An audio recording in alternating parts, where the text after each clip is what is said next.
How does the language we use affect our discussions? Welcome to Pro-Life Thinking, a pro-life podcast that trains you how to make the pro-life case in a way that's effective and persuasive. I'm your host, Clinton Wilcox, and as you can see by the severe lack of a split screen, I'm all by my lonesome today. Nathan was not able to make it, so I'm just going to go ahead and do the broadcast myself for today. A couple weeks ago, I was in South Carolina and did the broadcast from there. But last week, I had to drive to New Mexico and back in the span of about 4 days, and just didn't have enough time to prepare for a podcast episode. So we weren't able to record last week, but I wanted to get something in this week in order to get something on the YouTube channel, because I do want to record at least one thing every week. Although I do have plans for more as soon as I just figure out how to get those recorded.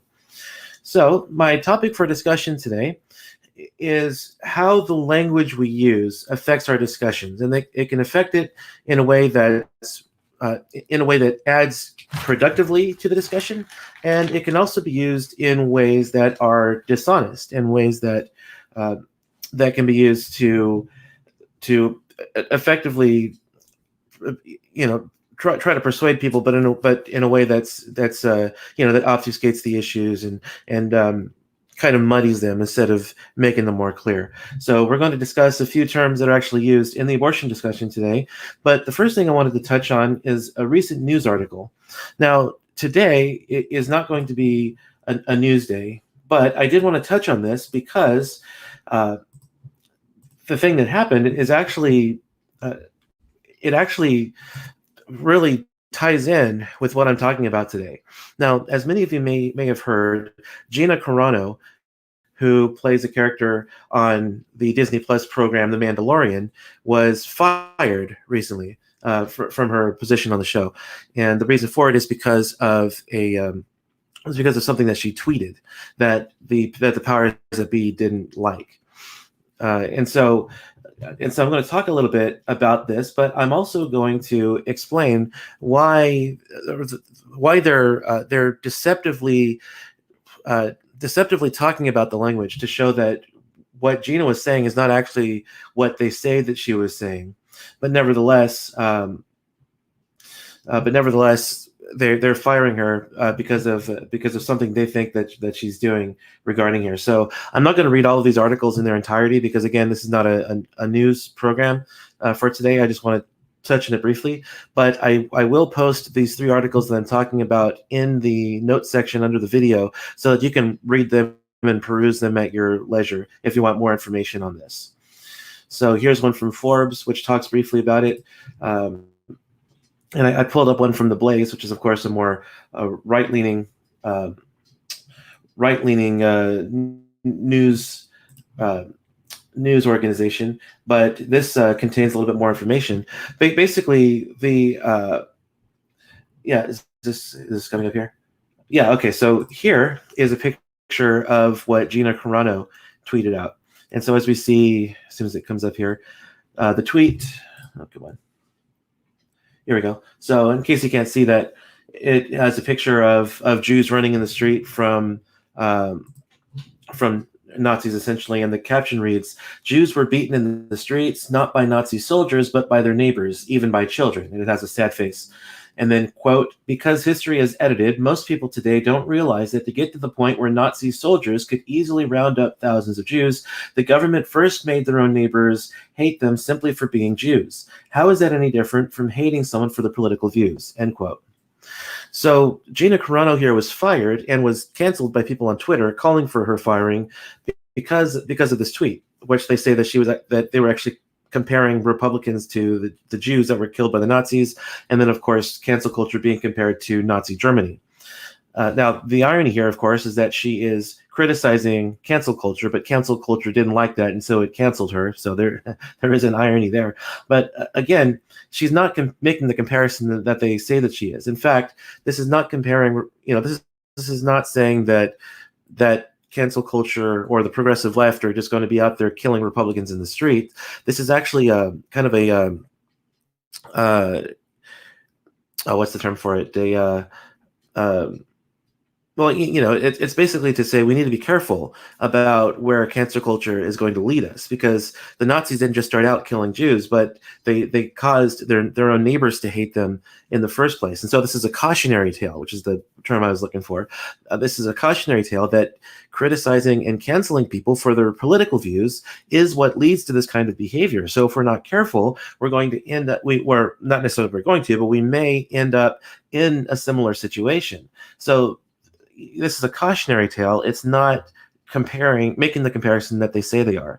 But of course, people online are just really terrible about understanding analogies, and so she's been canceled essentially for warning about the very thing that she was canceled for. Now, not only are they misrepresenting them, however, but if we go back to this article here, the writer here from The Blaze shows Pedro Pascal, who is also on The Mandalorian. In fact, I've never watched The Mandalorian, so you don't have to worry about any spoilers for me, because I don't know what's happening on the show.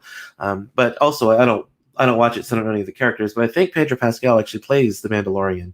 And here, just 2 years ago, he posted this picture, which compares Jewish people in concentration camps in Germany of 1944 and compares it to the kids in cages in America in 2018. Now, just like as a lot of things in real life, there's a lot more going on with the kids in cages than the left are really making it out to be, because it's not necessarily that Americans are separating them from their parents, but a lot of times the parents actually separate themselves from the kids on the border, and then they have a very difficult time, if not an impossible time, reuniting the kids with their parents. And so it's a lot more, it's a lot more complicated than just comparing the two. And of course, they always neglect to mention that it was actually President Obama, not President Trump, who constructed the cages. But again, so we have Pedro Pascal here posting something, just basically doing the same thing, comparing the kids in the cages to what went on in Nazi Germany. But of course, Pedro Pascal is in line with progressive ideology.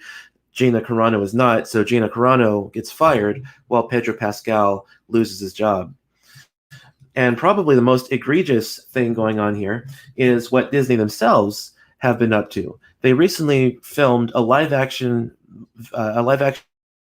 version of their movie Mulan, in which they actually went to the town of Xinjiang, which is where China has been holding Uyghurs, which are I think a sect of Muslims, in concentration camps and subjecting them and other Muslim minorities to horrible human rights abuses, forced abortions, forced sterilizations, and other things. So we have a real life concentration camp going on here in China, and not only did Disney work with the city and the organizations that are in charge of these concentration camps, but they actually thanked them in the credits to Mulan. So Disney here is being exceptionally hypocritical here by firing Gina Carano over her cautionary tale, where they're actually working with China, who holds Muslims in concentration camps and commits all sorts of human rights abuses to them. So just to reiterate, and I'll go ahead and stop sharing the screen here. So we have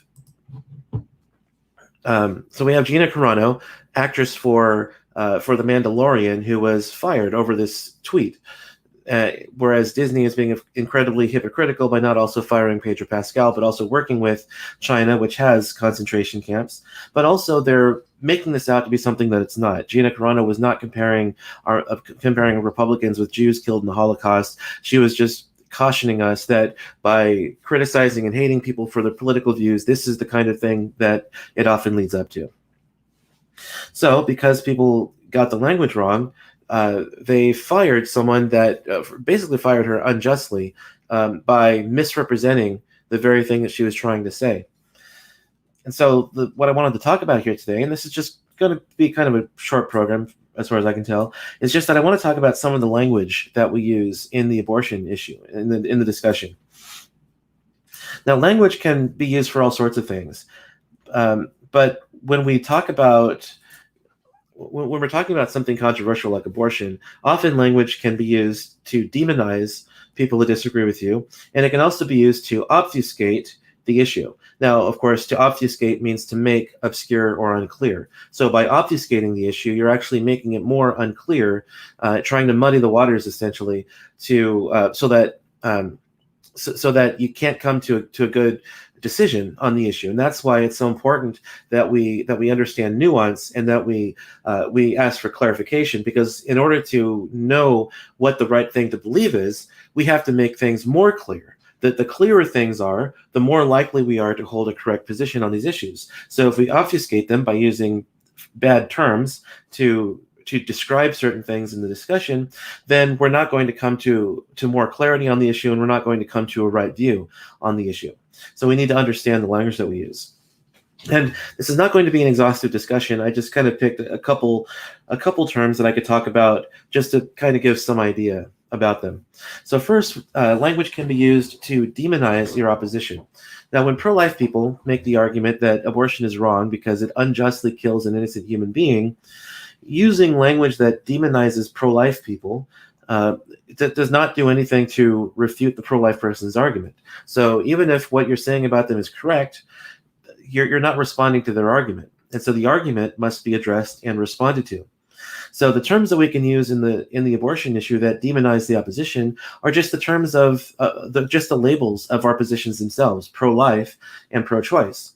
Now, often I'll see in pro-choice writings that they'll decry the term pro-life and say that it doesn't correctly describe pro-life people, that it unfairly demonizes pro-choice people. But then they'll make the case that the pro-choice label is perfectly fine, and that it accurately describes pro-life people, and that so it can often be the case that people that, especially pro-choice people, just lack the self-awareness to understand that their term does the same thing that the term pro-life can. So the term pro-life and pro-choice demonizes just based on the term, because if you're not pro-life, well, then obviously you're anti-life. And if you're not pro-choice, then obviously you're anti-choice. So just the terms themselves can demonize the opposition and make them come off as worse than they actually are. Most pro-life people are not pro-all life. For example, I'm not a vegan, so I don't believe that it's wrong to kill animals for food, even though I do believe it's wrong to mistreat animals and to kill them without just cause. But I think killing them for food is a proper justification for humans to kill. But even pro-life vegans probably will not think it's wrong to kill all life, unless they happen to be an extreme pacifist or something, because most of them, I would imagine, think it's permissible to spray for ants or to swat flies that come into their house. So nobody is pro all life, unless you have an extreme view. Like, I don't know, maybe Buddhists might want to preserve all life, no matter how no matter how small and annoying, like flies. But very few people, I would say, are actually pro all life. And then, of course, when you come to the term pro-choice, well, the opposite of that would be anti-choice. And yeah, it's true that pro-life people are anti-choice about abortion, but it's also true that pro-choice people are anti-choice about a whole host of things: about rape, about murder, about theft, about all sorts of things. So these terms themselves can demonize the opposition if you're not careful and you're not understanding them correctly.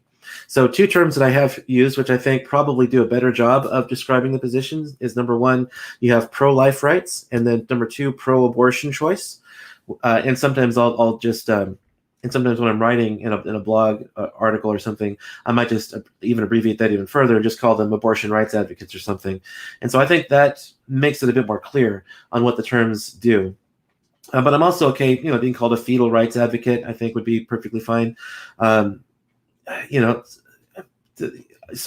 we really shouldn't get hung up over terms.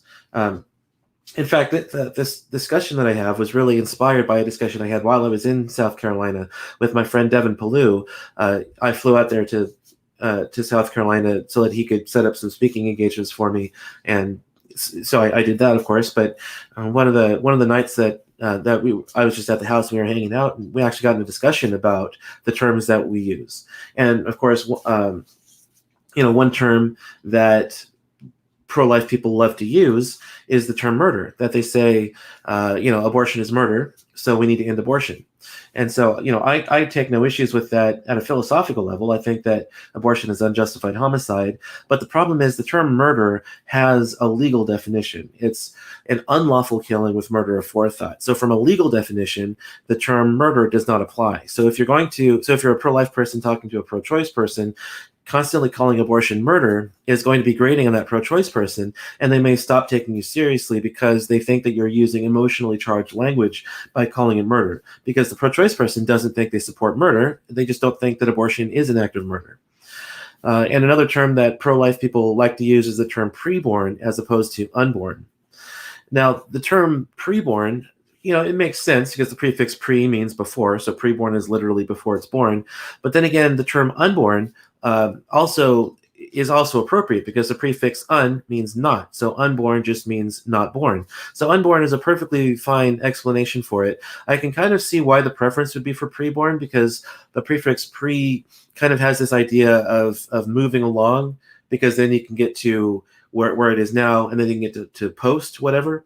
And the term un could just remain stagnant. So I can kind of see why some would prefer preborn over unborn. But we also have to understand, though, that the word un, or the prefix un, does not necessarily mean that it will never become, what it's prefixing. For example, unknown. You might be walking somewhere that's unknown, but once you get there, it will become known. So the unknown will become known. It's not going to remain unknown just because it has that prefix un. So the term unborn is a perfectly fine word to describe the unborn. And I would say that it would actually be more beneficial to use unborn other than preborn if you're talking to a pro-choice person, because again, preborn is going to sound like overly emotionally loaded language. And to the pro-choice person, is really the only people who use it are pro-life advocates.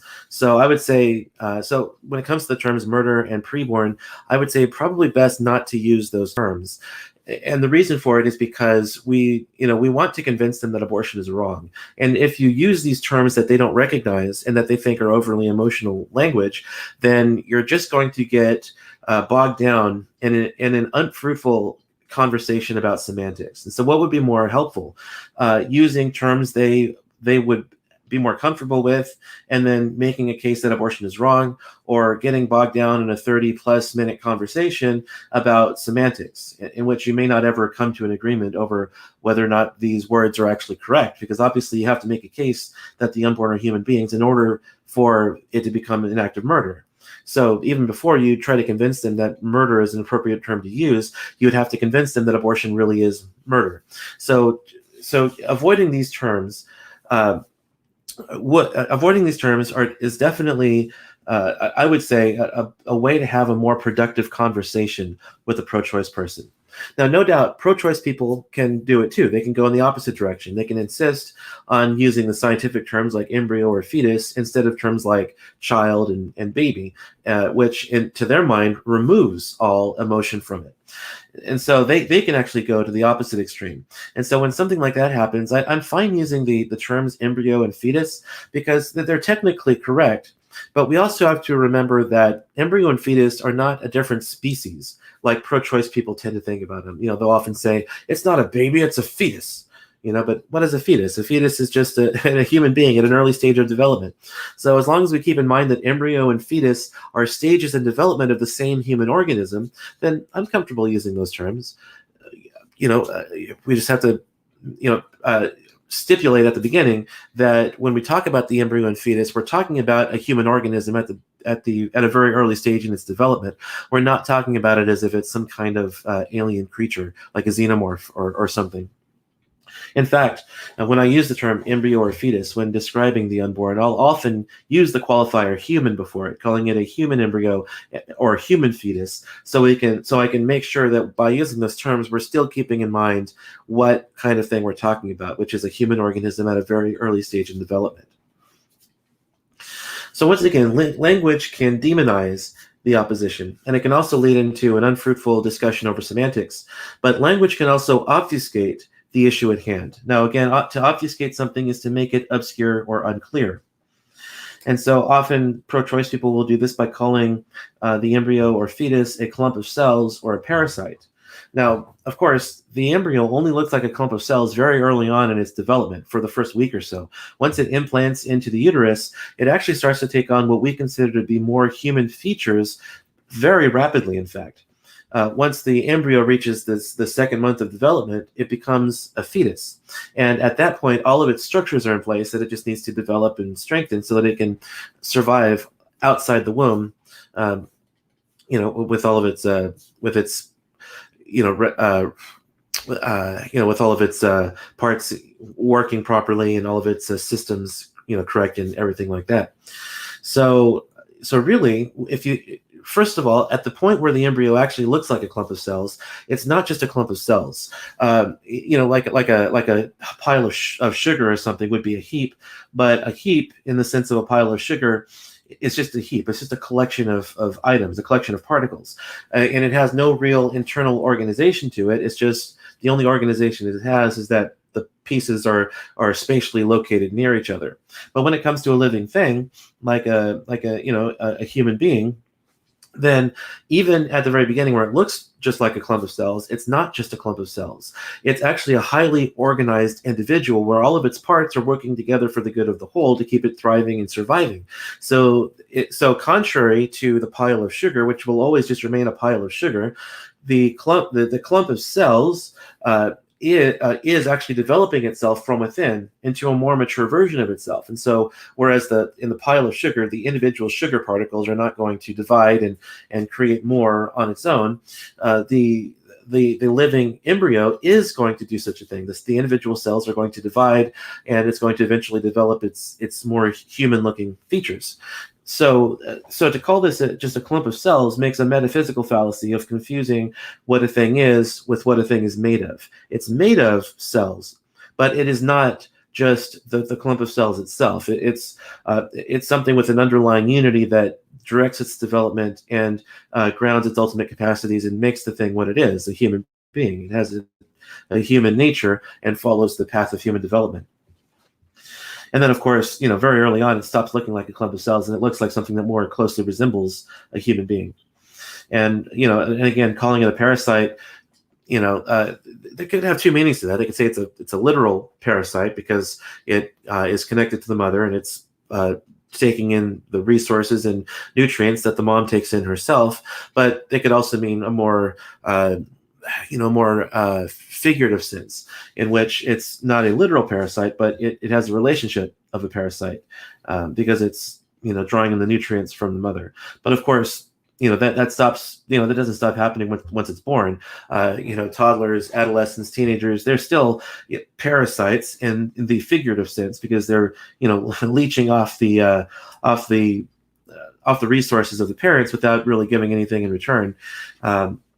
So obviously we can't justify killing the unborn just because they're a figurative parasite, but also they're not a literal parasite either. A parasite lives on the host and is detrimental to the host, whereas the unborn child-mother relationship, number one, is the natural way that human beings reproduce. So it's not the case that the embryo is a parasite leeching off the mother's resources. The unborn child is the child of the mother who needs the mother to care for the child by providing nutrients and oxygen for the child through the use of the umbilical cord. But also, the second point regarding that is that it is not a parasitic relationship. It is actually a mutually beneficial relationship. I'm blanking on the term for it.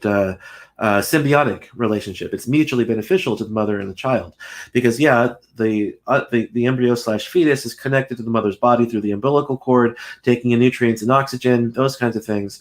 But there's something called microchimerism, which is a really cool thing, and you should look it up. And it's essentially that the mother and the fetus exchange cells while she's pregnant with the fetus.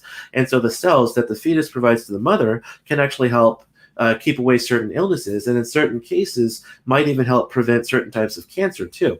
So it's actually a mutually beneficial relationship between the mother and the father through this microchimerism. So so in no real sense is the unborn child a parasite, neither in the literal sense nor the figurative sense. And so these issues then obfuscate or these terms obfuscate the issue, because rather than clarifying it and showing us what the unborn child actually is and what sorts of uh, uh, what sorts of uh, obligations we have toward this embryo or fetus, it makes things muddier, trying to argue that the fetus is something that it's not, in order to argue that we don't have any sorts of obligations toward it whatsoever. And of course, this is it's not only incorrect, but it's also deceptive and dishonest. So yeah, so that's why. So that's why pro-life people need to be aware of not just of the terms we use, but of the terms that we might encounter from pro-choice people. And so that's why there's a difference between being right and being persuasive. The pro-life position, I would argue, is the correct position, because the weight of the evidence is on the pro-life position. But if you're not going to act in such a way that you're going to try and persuade the pro-choice person, then all the knowledge that you've amassed as a pro-life person isn't going to do you any good. That's why I talked about earlier avoiding certain terms, like avoiding the term murder and avoiding the term preborn, because these terms are going to hinder your discussions. They're not going to provide a benefit to them. And so since they're going to hinder your discussions, you might be right by being pro-life, but you're not going to be very persuasive. And we need to not just be right, but we also need to persuade pro-choice people of our views if we're ever going to, number one, stop women from having abortions, but number two, get them to start opposing abortion so that we can make the act of abortion illegal in our culture. And so that's also why we need to understand nuance and really get to dig deep in and ask for clarification questions so that we can understand where the pro-choice person is going wrong, and we can also use the things that we've learned to help them understand how they've gone wrong, and to help them understand that they've gone wrong and know how to fix the error in their reasoning. Well, that's about all I've got for today. Coming up, I've actually got some pretty cool interviews coming up. We've managed to book Stephanie Gray Connors to talk about her recent book on physician-assisted suicide. That's going to come up the last week of February. Then the first week of March, I'm bringing on Dr. Debbie Garrett, who wrote a book. Actually, it's a book about language. And so we're bringing her on the first week of March. And then I'm also going to bring on Jacob Nels from Equal Rights Institute. We're going to talk about sidewalk counseling. Sidewalk counseling is not something that's a strength of mine, so I wanted to bring him on to talk about it, and that way we could have something to point to people who might be interested in sidewalk counseling. Jacob Nels is just one of the best there is in sidewalk counseling, and so his knowledge on it is going to be indispensable. So you can follow us on Facebook, Facebook or MeWe, for information on the Pro-Life Thinking podcast. And once we get those dates nailed down, that's where you'll be able to find it. So yeah, so like our page on Facebook and MeWe, and if you find the podcast here beneficial, we ask that you share it around social media, Facebook, Twitter, Parler, Gab, wherever it is that you're on. Share us around there. You can rate and review us. If you're here on YouTube, then please subscribe to us. Hit the notification bell to make sure you're aware of whenever we're going to go live and whenever we have a new video published. And if you like the video, then please give us a thumbs up. Now, I was recently informed that Live Action had their YouTube channel basically deleted and all their videos deleted. So we're still a small YouTube channel, but I hope to be able to bring the numbers up some days, but for now, we're probably going to fly under the radar for a while. But I have actually created another account on Rumble to back up all the videos that we created on YouTube. I posted them to Rumble. And so if our YouTube channel is ever deleted, then you can find our videos there on Rumble. And in fact, you can find us there on Rumble now, too. So if you do Rumble, then you can find our videos there as well. Now, if you have the means and would like to financially support the podcast, we do have a lot of ideas for how to improve the podcast, but a lot of that takes funding. And so if you'd like to be a part of making the podcast the best that it can be and get the pro-life message out to potentially thousands of listeners, then there are a couple of ways you could do that. You can go to the Pro-Life Thinking website, or the Pro-Life Life Training Institute website, which is prolifetraining.com. And then you can go to donate in the menu on the top. to donate into my account. You can make a one-time gift or a monthly gift. Just make sure to put my name in the notes section so Life Training Institute knows to put your donation into my account. And the benefit of doing it that way is that your donation is tax deductible. But we also have started a Patreon, patreon.com/prolifethinking, which you can also find in the notes section below. And for that, you can actually find some really great perks for a monthly donation. And so if you have the means and would like to financially donate and help this podcast be the best that it can be, we would greatly appreciate that. And, we would love for you to come alongside us and join us in this journey of training people how to make the pro-life case effectively and persuasively. So on that note, thank you for tuning in, and we'll see you next week.